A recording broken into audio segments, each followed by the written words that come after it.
Hello everyone, welcome to Ocul, India के सबसे affordable learning platform में आप सभी लोगों का एक बार फिर से बहुत बहुत स्वागत है। आइए अपने इस course that is certificate physical and human geography GC को आगे बढ़ाते हैं।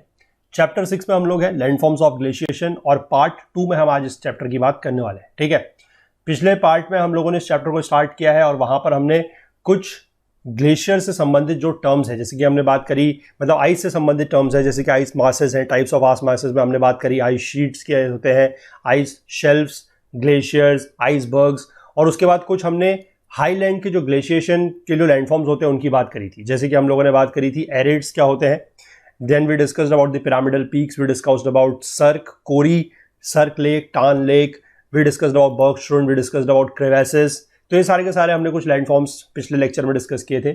आज हम थोड़ा सा इसी में और जो हाईलैंड्स के ग्लेशिएशन है, जो लैंडफॉर्म्स है वो बात करेंगे, और थोड़ा सा कुछ जो लो लैंड्स के हैं उनके बारे में भी बात करेंगे। ठीक है, तो चैप्टर जो है वो एक लेक्चर मोस्ट प्रोबेबली इसमें और लगेगा और तीसरे पार्ट में जाके ये चैप्टर जो है कंप्लीट हो जाएगा। ठीक है, तो आगे बढ़ने से पहले मैं आप सभी लोगों से एक बार फिर से रिक्वेस्ट करना चाहता हूँ कि जो लोग इस कोर्स को, इस वीडियो सीरीज को फॉलो कर रहे हैं, जिनको ये पसंद आ रही है, उनसे मेरी रिक्वेस्ट है कि आप लोग ज़्यादा से ज़्यादा वीडियोस को लाइक करें, ज़्यादा से ज़्यादा शेयर करें अपने दोस्तों के साथ, अपने कलीग्स के साथ, ताकि सभी लोगों को, या मैं कहूँगा कि ज़्यादा से ज़्यादा लोगों को हमारे इन कोर्सेज का जो है वो फ़ायदा मिल सके। और बाकी जो लोग चैनल पर नए हैं उनसे भी मैं रिक्वेस्ट करूँगा कि अगर आप लोगों को चैनल का कंटेंट पसंद आ रहा है, लग रहा है कि यहाँ पर जो भी चीज़ मिल रही है, जो भी कंटेंट मिल रहा है उससे आपकी हेल्प हो रही है, तो आप लोग भी चैनल को जरूर सब्सक्राइब कर लें और बेल आइकन प्रेस करना ना भूलें, ताकि हमारी तरफ से जब भी कोई वीडियो पोस्ट हो तो सबसे पहले उसका नोटिफिकेशन आपको मिल जाए। ठीक है, चलिए तो स्टार्ट करते हैं आज का लेक्चर। चलते हैं अपनी बुक की तरफ। देखिए, 3 लैंडफॉर्म्स की हम लोग बात कर चुके हैं, हाईलैंड्स के।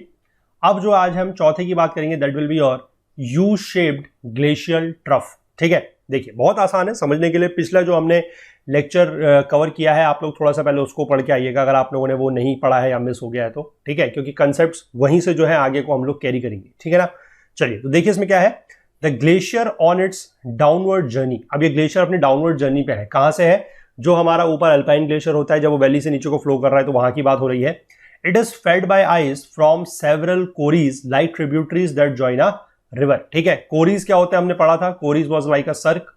ठीक है, जो सर्क होता है वहां से और ग्लेशियर्स इसमें ज्वाइन हो रहे हैं। ठीक है, यानी कि आप एक तरीके से कह सकते हैं एक मेन ग्लेशियर है और उसमें अलग अलग सर्क से, अलग अलग कोरीज से जो आइस आ रही है वो ज्वाइन कर रही है, जैसे रिवर को ट्रिब्यूटरी ज्वाइन करती है, सहायक नदियां ज्वाइन करती हैं, उसी तरीके से। ठीक है, फिर ये क्या कर रहा है, it begins to wear away the sides and floor of the valleys down which it moves. ठीक है, अब जब जब आइस का पीस मूव कर रहा है या कोई ग्लेशियर मूव कर रहा है, वो जो भी वैली है, जो भी घाटी है, उसके साइड को और उसके फ्लोर को तो वियर डाउन करेगा ही करेगा।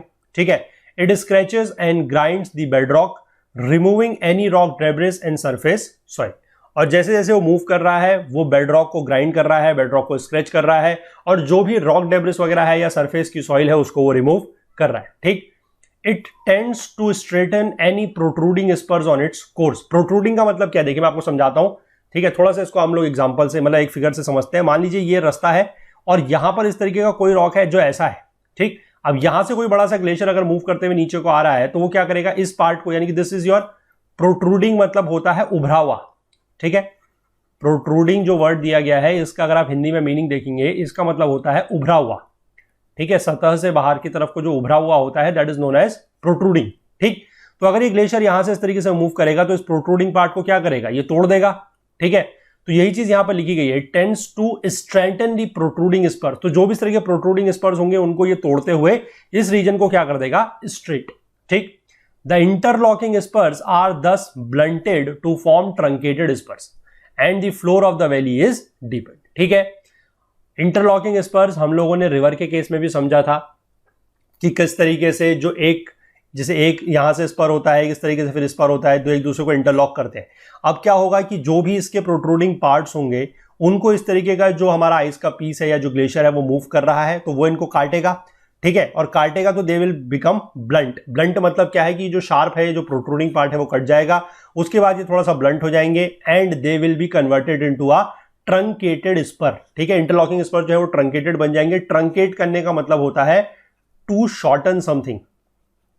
ठीक है, किसी चीज को अगर हम छोटा कर रहे हैं that means we are truncating it. ठीक है, और जो फ्लोर ऑफ द वैली है वो क्या हो जाएगा, वो डीप हो जाएगा, वो गहरा हो जाएगा। ठीक है, मतलब ट्रंकेटेड स्पर तो बेसिकली जो हो रहा है, जो ट्रंकेशन हो रहा है वो तो साइडवेज है, ये आपको समझना है। ठीक है, आपको हमेशा ध्यान रखना है जब भी किसी ग्लेशियर का या इस तरीके के आइस पीस का मूवमेंट हो रहा है तो वो दोनों तरफ कटिंग कर रहा है, वो साइडवेज कटिंग भी कर रहा है, वो ग्राउंड में भी कटिंग कर रहा है, यानी कि नीचे भी कटिंग कर रहा है। ठीक है, तो जो साइडवेज कटिंग होगी उसकी वजह से तो क्या है कि जो ये इंटरलॉकिंग स्पर्स है दे विल बिकम ट्रंकेटेड, और जो बॉटम में कटिंग हो रही है उसकी वजह से क्या है कि जो ये वैली का फ्लोर है वो डीप हो जाएगा। ठीक है, a valley which has been glaciated lakes are characteristic U shape with a wide flat floor and a very steep sides। ठीक है, तो देखिए इसको आप बहुत ही आराम से समझिए।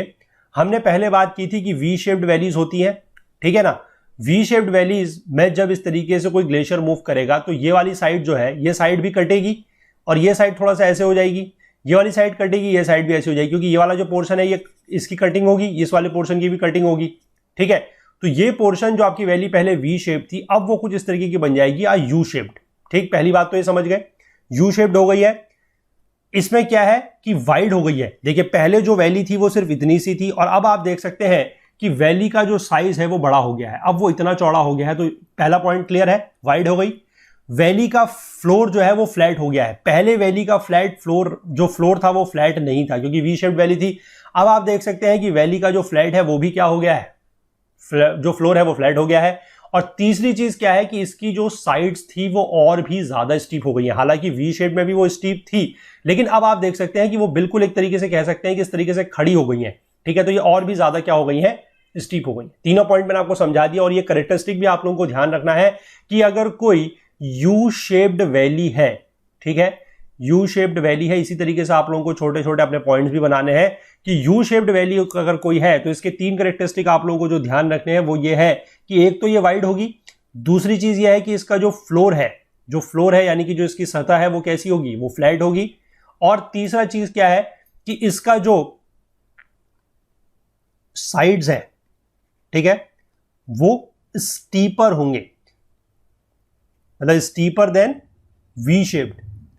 ठीक है, वी शेप में भी स्टीप है लेकिन वी शेप से भी ज्यादा स्टीपर होंगे। वी शेप वैलीज जो होंगी उससे भी इसके जो साइड्स है वो ज्यादा स्टीप होंगे। तो ये तीन जो आप लोगों के पॉइंट्स यहां पर बन गए हैं 1 2 3, these are your you can say the characteristics of U shaped valleys. ठीक है, दीज आर द कैरेक्टरिस्टिक्स। तो इसी तरीके से छोटे छोटे पॉइंट्स आप लोगों को लाइन टू लाइन पढ़ते जाना है, लाइन टू लाइन चीजें समझते जानी है और उसके बाद इसी तरीके से अपने जो नोट्स हैं वो उसी तरीके से बनाने हैं। हालांकि हम लोग आपको नोट्स देंगे लेकिन अभी जैसे कि बात हम लोग आपसे पहले भी कहते आए हैं कि रिसोर्सेज अभी भी हमारे पास उतने कोई ज़्यादा नहीं है।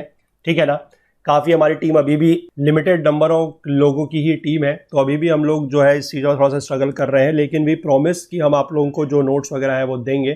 ठीक है, थोड़ा सा टाइम वगैरह लग रहा है तो उसके लिए आप लोगों को साइड बाय साइड में ये चीज़ें बता रहा हूँ कि किस तरीके से आप लोग अपने जो नोट्स हैं अगर खुद प्रिपेयर करना चाहें तो कर सकते हैं। ठीक है, चलिए आगे बढ़ते हैं इसमें। After the disappearance of the ice, अब इसमें क्या है कि आइस की वजह से ये यू शेप्ड वैली बनी तो है, लेकिन क्या इसमें हमेशा आइस रहेगी? नहीं, ये आइस कभी ना कभी तो पिघलेगी। ठीक है, अब जब ये आइस पिघलेगी या जब ये आइस डिसअपियर हो जाएगी तो जो deep sections of these long narrow glacial troughs हैं they may be filled with water forming ribbon lakes. अब इस जगह पे क्या होगा कि जब यहाँ पर, यानी कि जो आपको यहाँ पर ऊपर डायग्राम में भी दिखाया गया अगले पेज पे, कि जब इस तरीके से आपका जो यू शेप्ड वैली है, पहले आप देख सकते हैं वी शेप्ड है, आगे आके यू शेप्ड हो गई है, यहां पर का जो रीजन है यहां पर नीचे पानी भर जाएगा। ठीक है, जैसे कि हमने ऊपर देखा था कि जब कोरी और सर्क था वहां पर पानी भरता था तो क्या बनता था, जो है कि यहाँ पर छोटे छोटे दिखाएंगे दीज आर जो टान लेक्स। ठीक है, टान लेक्स या कोरी लेक्स हैं ये। तो इसी तरीके से जब पानी आपका पूरा का पूरा नीचे भरेगा तो that will become a ribbon lake. ठीक है, ये बन जाएगा आपका एक रिबन लेक। ठीक है, चलिए आगे देखते हैं। एग्जाम्पल के तौर पर इसमें रिबन लेक के नाम दिए गए हैं, that is your Loch, Ness and Lake Ullswater in Britain and they are sometimes referred to as the trough lakes or the finger lakes। ठीक, चलिए इसके बाद जो अगला फीचर है that is your hanging valleys.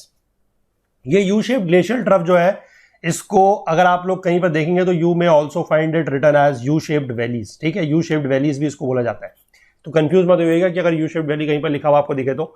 इसके बाद हम बात कर लेते हैं अगला जो है that is your hanging valleys. Hanging valley क्या है, देखिए the main valley is eroded much more rapidly than the tributary valleys as it contains much larger glacier। अब ये मेन वैली क्या है, ये जो मेन वैली हमारी ये यू शेप्ड वैली है, यही वाली मेन वैली है।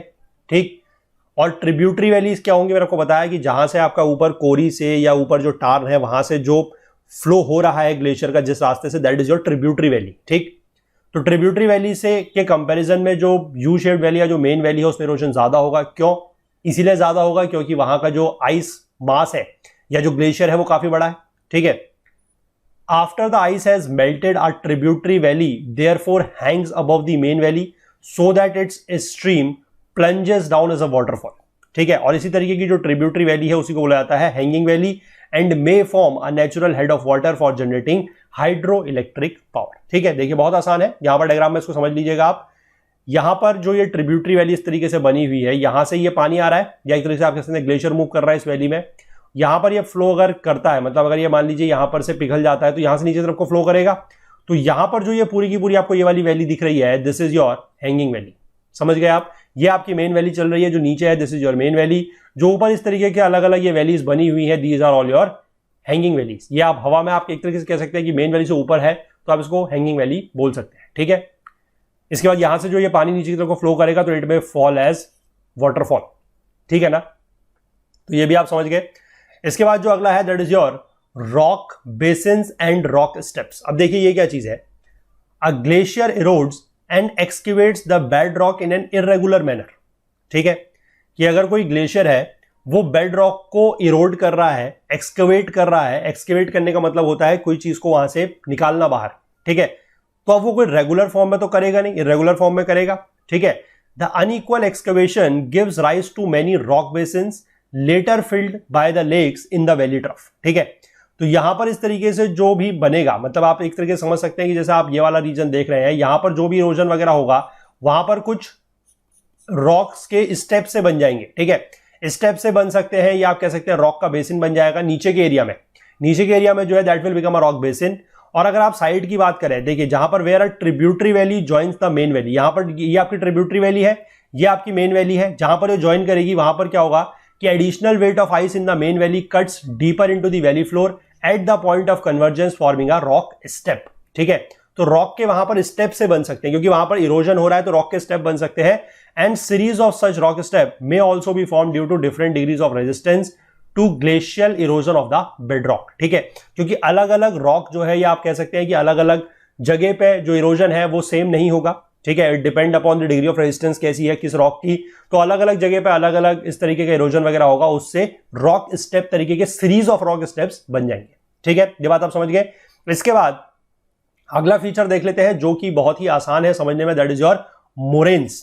ठीक है, मोरेन्स क्या है देखिए, moraines are made up of the pieces of rock that are shattered by frost action embedded in the glaciers. अब ये एम्बेडेड की स्पेलिंग आई डोंट नो ये क्यों लिखी हुई है, it should be embedded, that is EMBEDDED। ठीक है, एम्बेड, एम्बेड करना मतलब किसी के अंदर कुछ चीज अगर है तो। ठीक है, embedded in the glaciers and brought down the valley. अब देखिए सिंपल सी बात है, मोरेन्स अगर है क्या, मोरेन्स आपको समझ जाना है एक वर्ड में कि moraines are your pieces of rock, बस। ठीक है, और ये पीसेस ऑफ रॉक क्या है, ये जो फ्रॉस्ट एक्शन से शेटर्ड हुए हैं ग्लेशियर के अंदर, ये एम्बेड हो चुके हैं और ये ग्लेशियर के साथ साथ अब चल रहे हैं। ठीक, बस इतना आप समझ गए तो आपको बाकी चीज समझना बहुत आसान है। अब देखिए क्या होगा, those that fall on the sides of the glacier mainly squeeze. Squeeze की हम लोगों ने बात की है कि छोटे छोटे जो कंकर पत्थर तरीके के होते हैं स्क्रीज। अब जो मेन किसी एक ग्लेशियर वैली के साथ आ रहे हैं, ठीक है, मतलब एक वैली के साथ जैसे जैसे वैली के डाउन में ग्लेशियर मूव कर रहा है उसके साथ साथ इस तरीके के जो छोटे पीसेस ऑफ रॉक्स वगैरह हैं वो आ रहे हैं। उसके जो वो साइड में ग्लेशियर की साइड में जो वो फॉल करते जाएंगे they are known as lateral moraines. ठीक है, यानी कि अगर ये इस तरीके से एक ग्लेशियर मूव कर रहा है इस वैली में, एक ग्लेशियर मूव कर रहा है इस वैली में, तो जो इसके यहां पर साइड में जो भी पत्थर गिरेंगे, इसके यहां पर जो भी साइड में पत्थर गिरेंगे they are known as lateral moraines. इसके यहां पर जो भी पत्थर गिरेंगे, इसके यहां पर जो भी पत्थर गिरेंगे they are lateral moraines. Simple है, बहुत आसान समझने के लिए। इसके बाद जब इस तरीके के एक ग्लेशियर यहां से आ रहा है, दूसरा ग्लेशियर यहां पर आ रहा है, इस रीजन में आके कन्वर्ज हो जाएंगे, तो इनका यहां पर जो पत्थर है वो गिरेगा। ठीक है, अब यहां पर आपको ध्यान रखना है जो बीच में गिर रहा है that is your medial moraine, और अभी भी जो ये साइड में गिर रहे होंगे they are still lateral moraines. ठीक है, यानी कि आपको सिंपल वर्ड याद रखने के लिए ऐसे याद रखना है कि लेटरल मतलब जो है जो साइड में गिर रहे हैं दे आर लेटरल मोरेन्स, और मीडियल मोरेन्स वो है जो इन बिटवीन है, या आप कह सकते हैं कि इन बिटवीन नहीं लिखेंगे, इसको मिडिल लिख लीजिए, मिडिल, ठीक है, कि जो इस तरीके से यहां पर दो ग्लेशियर्स कन्वर्ज होने के बाद एक बड़ा सा ग्लेशियर बना है, उसके बाद जब ये आगे को फॉर्म करेगा तो जो इसके यहां पर मोरेन्स गिरेंगे बीच में, दे आर मीडियल मोरेन्स, ठीक है, जो साइड में गिर रहे हैं they are your lateral moraines. बस यही चीज यहां पर लिखी गई है कि when two glaciers converge their inside lateral moraines unite to form a medial moraine.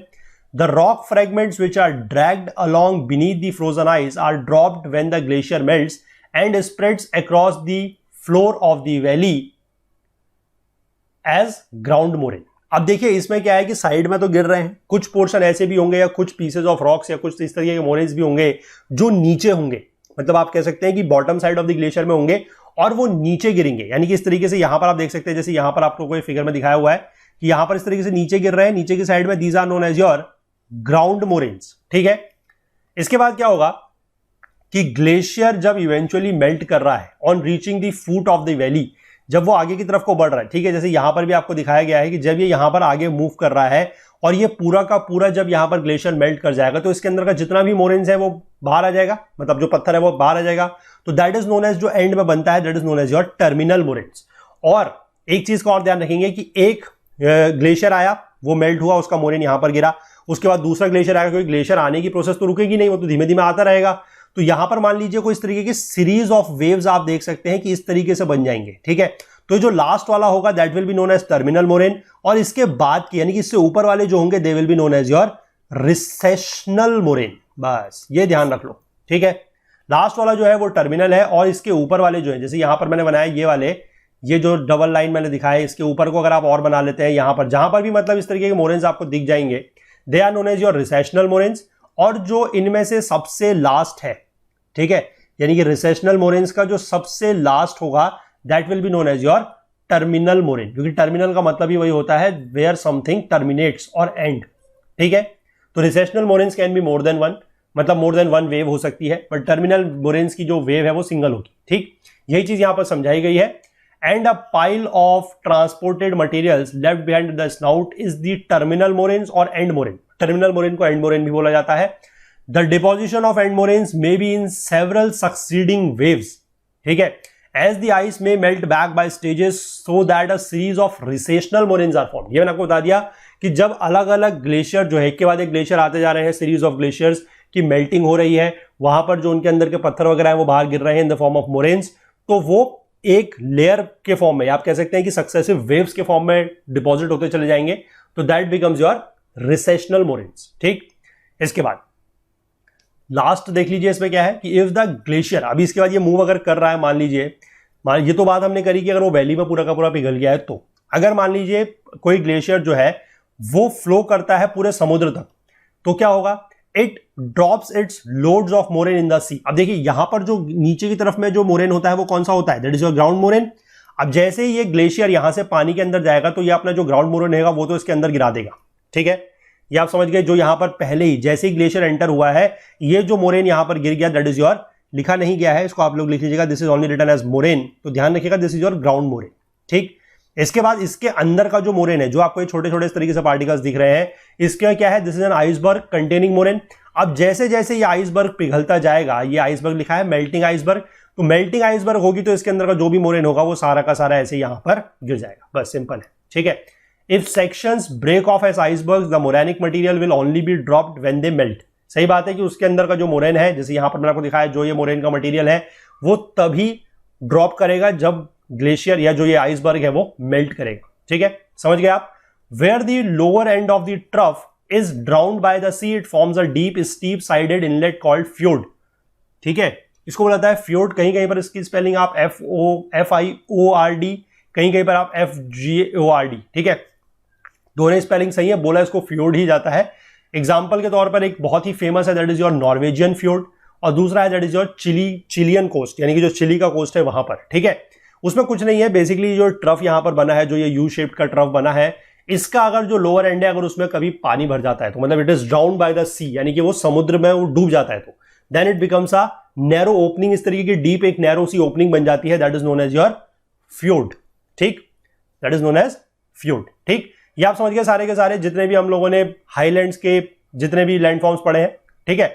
अब हम लोग आगे बढ़ जाते हैं, now we move on to the landforms of glaciated lowlands, कि लोलैंड्स में किस तरीके के हमारे लैंडफॉर्म्स बनते हैं ग्लेशिएशन की वजह से। ठीक है, चलो देखेंगे सबसे पहले क्या लिखा गया है कि landforms of glaciated lowlands are mainly depositional in nature. हम लोगों ने ये बात की थी कि जैसे जैसे हमने बात की थी रिवर के केस में कि अपर एंड में हमारा या अपर कोर्स में हमारा इरोजन डोमिनेट करता है, जैसे जैसे आगे बढ़ते हैं तो एंड में पहुंचते पहुंचते डिपोजिशन डोमिनेट करता है, उसी तरीके से कुछ कुछ पैटर्न जो है वो ग्लेशियर्स के फॉर्म में भी है।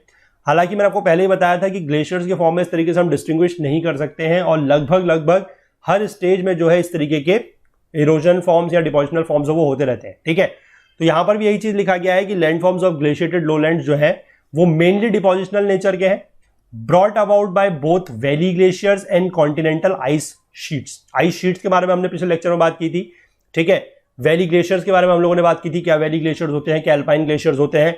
तो इसीलिए मैं बोल रहा हूं कि अगर किसी ने वो लेक्चर मिस कर दिया है तो प्लीज उसको जाके देखिएगा, यहां पर उसका लिंक आपको ऊपर मिल जाएगा, यहां पर आई बटन पे क्लिक करके आप उस वीडियो को जो पहला लेक्चर है वो देख सकते हैं। ठीक है, चलिए, the former leaves behind the eroded materials in only restricted areas. Former मतलब वैली ग्लेशियर्स। ठीक है, क्यों? और बाकी जो ये आइस शीट होगा on the landscape is far more widespread because they advance through large areas during the ice ages. सीधी सी बात है, scouring and removing any surface soil and rock debris on their way, क्योंकि ice sheet जो है वो ज्यादा बड़े एरिया में मूव करेगी, तो इसलिए उससे क्या होगा कि जो उसका इरोडेड, वो जो इरोडिंग करेगा वो ज्यादा बड़े एरिया की करेगा, तो अपने साथ वो ज्यादा मटेरियल कैरी करेगा। ठीक है, और जो वैली ग्लेशियर्स करेंगे वो बहुत ज्यादा एरिया में as such compare to ice sheets move नहीं करेंगे, तो उनका जो इरोडिंग होगी वो रेस्ट्रिक्टेड एरिया में होगी। ठीक है, तो as a result it has been estimated that almost a third of the total land surface of Europe and North America is littered with glacial and fluvio glacial materials of all descriptions. अब वो क्या क्या है? Moraines, जैसे हमने देखा कि moraines भी एक तरीके से डिपोजिशनल फीचर ही है, बोल्डर क्ले है, टिल्स है, ड्रिफ्ट्स है, rock flour, gravels and sands, and many of them are being reeroded. कुछ कुछ बाद में फिर रीइरोड होते हैं, दोबारा से इरोड हो रहे हैं, रीसॉर्ट हो रहे हैं, और बाकी दोबारा से डिपॉजिट भी हो रहे हैं, redeposited elsewhere by present day rivers. अब रिवर्स इनका जो है मूवमेंट कर रही है। ठीक है, most of the glaciated lowlands have depositional features, but where rock masses project above the level surface, they result in striking features of erosion such as the Roche Mortini and Craig and Tail। ठीक है, तो आप देख सकते हैं कि जो लोलैंड्स है वहां पर भी दो ऐसे फीचर्स हैं जो इरोजन दिखाते हैं, जैसे कि पहला है रोच मॉर्टिनी और दूसरा है क्रेग एंड टेल। ठीक है, तो इन रोच मॉर्टिनी और क्रेग एंड टेल को ही हम लोग आज देखते हैं कि क्या इरोजनल फीचर्स हैं। इसके आगे के जो डिपोजिशनल फीचर्स हैं सारे के सारे वो हम अगले लेक्चर में कवर करेंगे। ठीक है, तो पहले देख लेते हैं रॉच मॉर्टिनी क्या है। रॉच मॉर्टिनी ये होता है, this is a resistant residual rock hummock. ठीक है, रॉक हमॉक का मतलब होता है, जैसे आपको यहां पर देखिए नेक्स्ट पेज में दिखाया गया है, इस तरीके के कोई अगर ये ग्राउंड है, ठीक है, इस ग्राउंड में अगर कोई इस तरीके का अपलैंड पत्थर होता है, रॉक होता है, तो that is known as rock hummock. ठीक है, इसमें क्या लिखा गया देखिए कि दिस इज अ रेजिस्टेंट। अब रेजिस्टेंट क्यों है? रेजिस्टेंट इसलिए है क्योंकि ये मतलब बहुत ज्यादा टूटेगा नहीं। अभी देखते हैं इसमें क्या है। The surface is striated by ice movement. Striated, जो स्ट्राइटेड वर्ड है, स्ट्राइटेड वर्ड ये बना है आपका स्ट्राइप्स से। ठीक है, stripes. The upstream side is smoothed by abrasion and its downstream side is roughened by plucking. ठीक है, एंड इज मच स्टीपर। अब आप देख सकते हैं कि इस तरफ से अगर आइस का मूवमेंट हो रहा है तो जो ये अपस्ट्रीम साइड होगी यहां पर एब्रेशन हो रहा है। ठीक है, इस साइड एब्रेशन हो रहा है तो ये स्मूथ है, दिस साइड इज स्मूथ। ठीक है, और जो ये वाली साइड है जहां से ये मतलब जो ग्लेशियर है वो नीचे की तरफ को मूव करेगा, तो यहां पर आप देख सकते हैं इस तरीके से आपको जो स्टेप्स वगैरह दिख रहे हैं, यानी कि यहां पर क्या हो रही है, this side it is happening plucking, और ये साइड जो है ये थोड़ा सा रफ हो जाएगी। ठीक है, दिस इज योर रॉच मॉर्टिनी। ठीक है, और ये रॉच मॉर्टिनी नाम क्यों दिया गया है? The term roche moutonnee is used to describe such a feature because it resembles a sheep skin wig once worn in France। ठीक है, फ्रांस में इस तरीके की कोई sheep skin की wig पहनी जाती थी, तो उसको लेकर ये नाम दिया गया है। Roch Martinis are found in both highlands and lowlands glaciated region। तो ठीक है, क्योंकि इसमें आप देख सकते हैं कि ये डिपोजिशनल फीचर तो है ही नहीं, ये इरोजनल फीचर है, तो ये हाईलैंड में भी पाया जा सकता है और ये लोलैंड में भी पाया जा सकता है। ठीक है, देखिए तो ये रॉच मॉर्टिनी जो है ये आपको क्लियर हो गया और किस तरीके से बनता है। अगला हम लोग देख लेते हैं, that is your crag and tail. ठीक है, क्रेग एंड टेल क्या होता है? देखिए, crag is a mass of hard rock. Hard rock है with a precipitous slope. Precipitous word का मतलब मैंने आपको पहले ही बताया है, प्रेसिपिटस का मतलब है हाई स्लोप, यानी कि कह सकते हैं ऐसा स्लोप जिसका ग्रेडियंट बहुत ज्यादा है, ठीक है। On the upstream side which protects the softer leeward slope from being completely worn down by the oncoming ice, ठीक है। इस वजह से क्या होगा कि वहां पर जेंटल टेल सी बन जाएगी। देखिए ये हमारा जो लीवर्ड साइड है, दिस वन विल बी, क्योंकि अगर यहां की तरफ से मूवमेंट हो रहा है तो this becomes your levered side. ये हम लोगों ने जहां पर अपना रेन वगैरह को लेकर भी बात की है, that becomes your levered side. अब यहां पर क्या है कि जब इसका मूवमेंट हो रहा है तो इस साइड से जो है वो कटिंग बहुत ज्यादा नहीं होगी, ठीक है, बहुत ज्यादा कटिंग नहीं होगी। तो यहां पर एक इस तरीके की जेंटल टेल सी बन जाएगी। This is your gentle tail. आप यहां का देख सकते हैं जो स्लोप है वो बहुत ज्यादा स्टीप नहीं है, यहां का स्लोप बहुत ज्यादा स्टीप है, यहां का स्लोप स्टीप नहीं है, ठीक है। Strewn with eroded rock debris. The classic example जो इसका है that is your castle rock of Edinburgh, Scotland. Edinburgh castle is located on the crag and the high street on the tail, ठीक है। बाकी जो इसके रिमेनिंग फीचर्स हैं glaciated lowlands के, वो सारे के सारे डिपोजिशनल फीचर्स हैं। उनके यहां पर कुछ नाम आप लोगों को देखने को मिल सकते हैं, जैसे कि बोल्डर क्ले ग्लेशियल टिल है, इरेटिक्स है, then you have drumlins, you have eskers, और you have the terminal moraines भी यहां पर लिखा हुआ दिख रहा है आपको, ठीक है। तो ये सारे के सारे जितने भी फीचर्स हैं, जितने भी डिपोजिशनल फीचर्स हैं स्पेसिफिकली, इनको हम लोग अगले लेक्चर में कवर करेंगे। और अगले लेक्चर में मोस्ट प्रोबेबली ये जो टॉपिक है कंप्लीट चैप्टर ये कंप्लीट हो जाएगा, ठीक है। चलिए, तो कंटेंट रिलेटेड अगर आपको कोई भी डाउट होता है तो आप हमारा टेलीग्राम का जो ग्रुप है that is Ocul GS UPSC discussion forum, इसको ज्वाइन करके वहां पर आप अपने डाउट्स पूछ सकते हैं। इसका लिंक नीचे डिस्क्रिप्शन बॉक्स में दिया हुआ है, या फिर आप इसको टेलीग्राम में सर्च करके भी ज्वाइन कर सकते हैं। इस पूरे के पूरे वीडियो सीरीज का जो फुल कोर्स है वो हमारी वेबसाइट पर अवेलेबल है। वहां पर आपको सारे के सारे वीडियोस मिल रहे हैं, और उस कोर्स में जो है नोट्स और क्विजेस भी बहुत जल्दी ऐड कर दिए जाएंगे। तो वीडियोस के जरिए आप लोग पढ़ सकते हैं, कंसेप्ट्स अपने सीख सकते हैं, क्लियर कर सकते हैं। नोट्स के जरिए आप लोग अपनी क्विकली रिवाइज कर सकते हैं, और क्विजेस के जरिए आप लोग अपनी तैयारी को, अपनी प्रिपरेशन को एसेस कर सकते हैं। कोर्स परचेस करने संबंधी अगर कोई टेक्निकल क्वेरी आप लोग फेस करते हैं तो आप लोग व्हाट्सएप के इस नंबर पर कांटेक्ट कर सकते हैं, दैट इज 9498086380। बाकी अगर आप हमसे कोई और बात शेयर करना चाहें, कुछ पूछना चाहें या कुछ बताना चाहें, तो उसके लिए आप हमें ईमेल के थ्रू भी कांटेक्ट कर सकते हैं, दैट इज support@okul.co। बाकी हमसे ज्यादा जुड़ने के लिए आप हमें फेसबुक पर, इंस्टाग्राम पर, लिंक्डइन पर और ट्विटर पर भी फॉलो कर सकते हैं। Thanks for watching till the end. आप हमारे अदर कोर्सेज को इन प्लेलिस्ट्स के थ्रू एक्सेस कर सकते हैं। अगर आपको यह वीडियो पसंद आया है तो लाइक ज़रूर करें, इसे ज़्यादा से ज़्यादा शेयर करें। अगर आपने अभी तक हमारे इस YouTube चैनल को सब्सक्राइब नहीं किया है तो जल्दी से कर लीजिए, और बेल आइकन प्रेस करना बिल्कुल नहीं भूलिएगा, ताकि आपको हमारे सभी वीडियोस के नोटिफिकेशन सबसे पहले मिल सके। अपने कमेंट्स करके हमें ज़रूर बताइएगा कि आपको ये वीडियो कैसा लगा।